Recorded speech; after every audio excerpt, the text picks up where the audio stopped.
ప్రజాస్వామ్యం అంటే ఏంటిదో చెప్తూ రేజ్ యువర్ వాయిస్ అని చెప్పి యువత యొక్క గొంతు వినిపించాలని చెప్పి నిరాహార దీక్ష కూర్చుంటే దానికి సంబంధించిన మన కేంద్ర మంత్రివర్యులు బండి సంజయ్ గారు ఏదో అన్నారని చెప్పి మాకు వినిపించింది.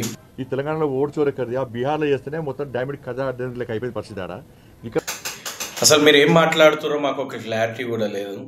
మీరు ఎవరి గురించి మాట్లాడుతున్నారో కూడా క్లారిటీ లేదు. ఇప్పుడు నా స్థాయి కాదు అది. ఆయన మీద నాకు వ్యక్తిగత కక్ష ఏం లేదు. ఒకటి ఓట్ల చోరీ గురించి దొంగోట్లతో గెలుచుడో ఓడిపోవడో దాని గురించి ఎవరు తెలుస్తుంది? కనీసం ఒక్కసారైనా వార్డు మెంబర్ గెలిచడో తెలుస్తుంది. ఒక్కసారైనా వార్డు మెంబర్ గెలిస్తే ప్రజలు ఎట్లా కన్విన్స్ చేయాలి, ఎట్లా గెలవాలన్నా ఉంటుంది.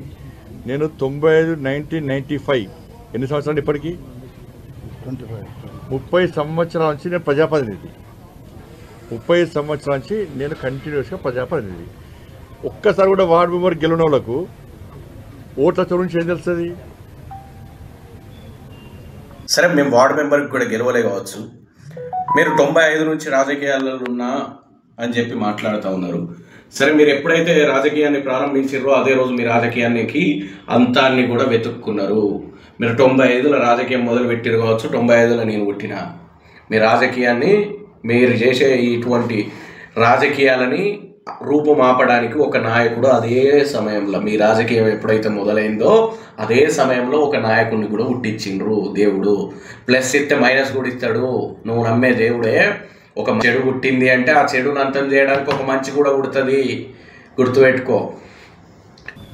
ఇది అవుతుంది చెప్పనా? ఇప్పుడు గంగాధరలో ఓటేసి, జగిత్యాల ఓటేసి, వెమ్లవాడలో ఓటేసి అది అవుతుందా చెప్పది?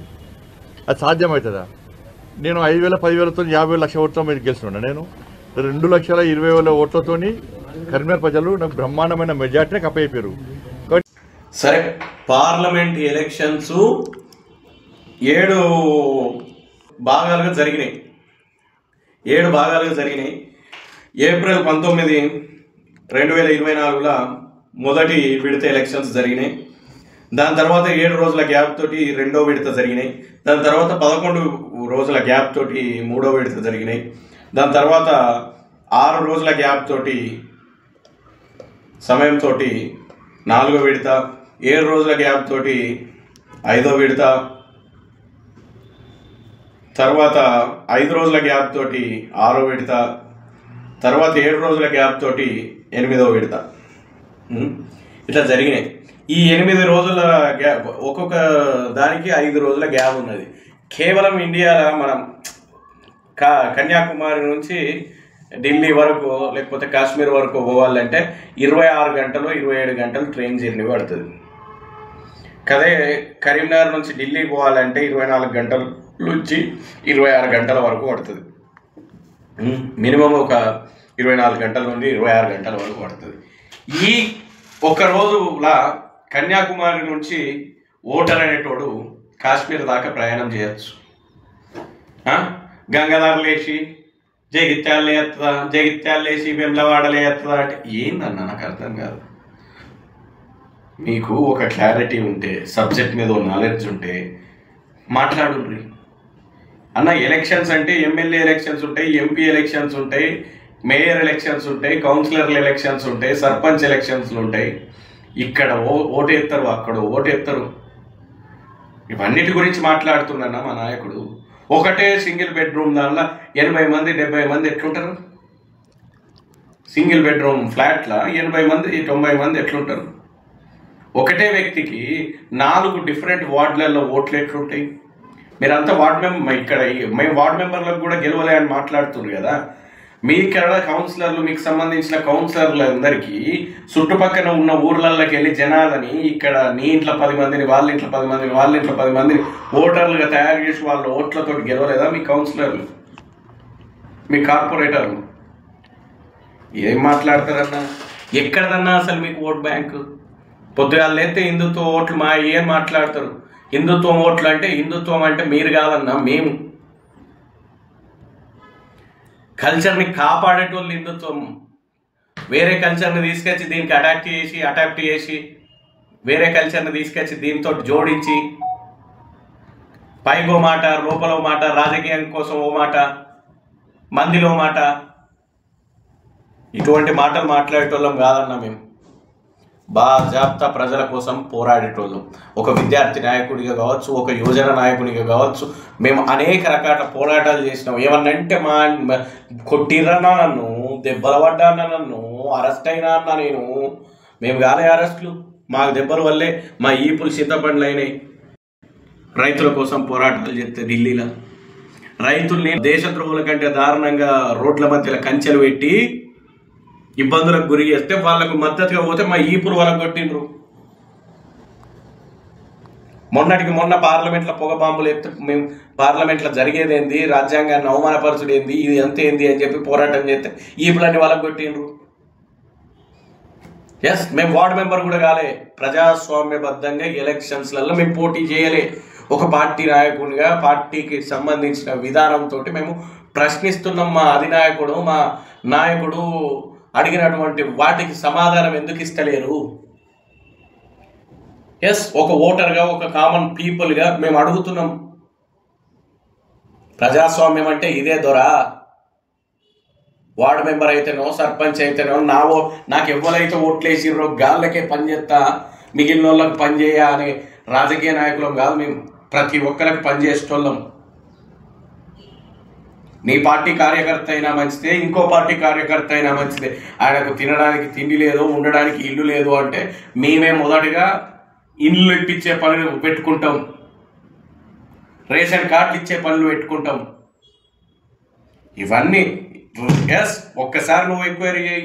నీకు సంబంధించిన వాళ్ళకు మేము ఇండ్లు ఇస్తున్నామా లేదా, రేషన్ కార్డులు ఇస్తున్నామా లేదా, మా పరిధిలో ఉన్నటువంటి వాళ్ళందరికీ మేము మాకు దోచిన సహాయం మేము చేస్తూనే ఉన్నాం. ఇది మా రాజకీయం. ఇటువంటి రాజకీయాలు మేము చేసేది. మీకు ఏమన్నంటే అఫిడవిట్ ఇయ్యిర్రి, అది ఇయ్యిర్రి అని మాట్లాడుతుర్రు. అఖిలేష్ యాదవ్ గారు ఎప్పుడో ఇచ్చిండ్రు. ఆయనకు మీ సమాధానం ఏం చెప్పారు? మొండిసైజు ఇచ్చిండ్రు. తెలంగాణకైతే ఎట్లా బడ్జెట్ల గుండు సున్నా ఇచ్చిండ్రో, అఖిలేష్ గారికి ఒక క్వశ్చన్ అడిగితే మొండిసైజు ఇచ్చిండ్రు. ఇదే ఓట్లకు సంబంధించిన విషయంలో అఖిలేష్ యాదవ్ గారు అడిగితే మొండిసైజు ఇచ్చిండ్రు. ఆయనకు ఆన్సర్ దొరకలే. ఎట్లా దొరుకుతుంది దొరా? మన నరేంద్ర మోడీ గారు 1970లో చదువుకున్నారు. ఏం చదువుకున్నారు? BA చదువుకున్నారు. ఎక్కడ చదువుకున్నారు? ఢిల్లీ యూనివర్సిటీలో చదువుకున్నారు. ఈయన నిజంగా చదువుకున్నాడా? ఏం చదువుకున్నాడు? తర్వాత ఏం చేసిండు? గుజరాత్ యూనివర్సిటీలో పొలిటికల్ సైన్స్లో MA కూడా చేసిండు. ఎట్లా చేసిండో తెలియదు. కానీ ఒక ఆయన నీరజ్ అనేట ఆయన, పాపం ఆయనకు అర్థం కాక ఈయన ఏం చదువుకున్నాడు, ఎట్లా చదువుకున్నాడు, ఈయన క్లాస్మేట్స్ ఏంది, మరి ఈయన విధి విధానాలు ఎట్లుండేటి, క్లాసులు ఎట్లుండేటోడు అని చెప్పి నరేంద్ర మోడీ గురించి డాక్యుమెంట్ తీద్దాం అనుకున్నాడు. ఏం చేద్దాం అనుకున్నాడు? ఆయన ప్రపంచానికి పరిచయం చేద్దాం అనుకుని పాపం ఆయన పోయి RTIలో కట్టిండు. ఏమని? నరేంద్ర మోడీ ఏడ చదువుకున్నాడు, చదువుకున్న క్లాస్మేట్స్ ఎవరు, వాళ్ళేంది వీళ్ళేంది అని చెప్పి తెలుసుకోవడానికి RTIలో కట్టిండు. ఆయన కడితే ఆయనకు డీటెయిల్స్ ఇవ్వకపోతే RTIలో, ఎందుకంటే మీదే గవర్నమెంట్. ఇవ్వకపోతే 2016లో శ్రీధర్ అని చెప్పి ఇన్ఫర్మేషన్కి చైర్మన్ ఉన్నటువంటి వ్యక్తి RTI నుంచి ఎవరైతే ఇన్ఫర్మేషన్ ఇవ్వలేదో వాళ్ళకి 25,000 రూపాయల ఫైన్ కూడా వేయడం జరిగింది. వేసి ఇన్ఫర్మేషన్ ఇయ్యి అని చెప్పారు. ఇన్ఫర్మేషన్ ఇవ్వమంటే వాళ్ళు ఏం చేసారు? దీన్ని ఛాలెంజ్ చేసుకుంటా ఢిల్లీలో కోర్టుకు పోయినరు. కోర్టుకు పోతే 2017లో కోర్టుకు పోతే ఇప్పుడు ఏమైనా ఇన్ఫర్మేషన్ ఇచ్చిర్రంటే, ఇన్ఫర్మేషన్ ఏమని ఇచ్చిర్రంటే, దేశ ప్రధాని నరేంద్ర మోడీ యొక్క చదువు, వారి క్లాస్ రూమ్లో ఉన్నటువంటి వ్యక్తులు, సభ్యులు, సొసైటీకి కానీ పబ్లిక్ కానీ ఏం అవసరం లేదు, వాళ్ళ గురించి తెలుసుకోవాల్సిన విషయము అని చెప్పి తీర్పిచ్చింది కోర్టు. కోర్టును మేము గౌరవిస్తున్నాం. సరే, కోర్టును మేము గౌరవిస్తూ ఉన్నాం. కాకపోతే మీరు ఇన్ఫర్మేషన్ని హైడ్ చేయాలనుకుంటే ఈ విధంగా హైడ్ చేయగలుగుతారు. మీరు ఇయ్యరు. అందుకనే మీరు చేసే విషయాలని ప్రజల ముందుకు తీసుకెళ్ళిపోతున్నాం, ప్రజలకు చూపిస్తున్నాం, ప్రజలలో మార్పు తీసుకెళ్తాం. భయ్, మీరు నాయకులు, దొంగ నాయకులు, ఈ దొంగతనాలు చేసి పని చేయరు. మేము ప్రజానాయకులు, ప్రజల కోసం పనిచేస్తూ ఉన్నాం. అందుకనే ప్రజల దగ్గరికే పోతా ఉన్నాం, ప్రజల్నే అడుగుతా ఉన్నాం, ప్రజలకే చెప్తా ఉన్నాం ఏం జరుగుతూ ఉన్నది అనేది. That's it. ఇదే మేము చేస్తున్నది. మేము వార్డ్ మెంబర్ గెలుస్తామా, గెలవమా, గెలిచినామా లేదా, మా ఎలక్షన్ల గురించి ఎందుకు? మేము పోరాటం చేసేది ఖచ్చితంగా ప్రజల కోసం. ఆ ప్రజలు మా ఎంటున్నారా లేదా అనేది మాకు తెలుసు, మా ఎన్నుకున్న ప్రజలకు తెలుసు. మీరేదో అవమానం చేస్తే, అవహేళన చేస్తే, నా స్థాయి కాదని మాట్లాడితే, వార్డు మెంబర్కి కూడా గెలవలేదని మాట్లాడితే మేము కుంగిపోయి రాజకీయాలు ఆపుకునేటోళ్ళం కాదు. ఎస్, ఎంతమంది ఎదురించినా, ఎంతమంది ఎదురొచ్చినా వాళ్ళందరినీ ఎదుర్కొంటాం. మా వెంట లక్షల మంది సైన్యం లేకపోవచ్చు, మీ లెక్క పోయి కొట్టుర్రా అంటే కొట్టేటోళ్ళు లేకపోవచ్చు, ఉరుకుర్రా అంటే ఉరికేటోళ్ళు లేకపోవచ్చు, మేము మాట్లాడితే పెద్దగా చూపించకపోవచ్చు బయట. కానీ మాకు ఎదుర్కొనే అంత దమ్మున్నది కాబట్టే బహిరంగంగా మాట్లాడుతూ ఉన్నాం, బహిరంగంగా పోరాటం చేయగలుగుతా ఉన్నాం. చలో, ఎట్లయితే గట్లా.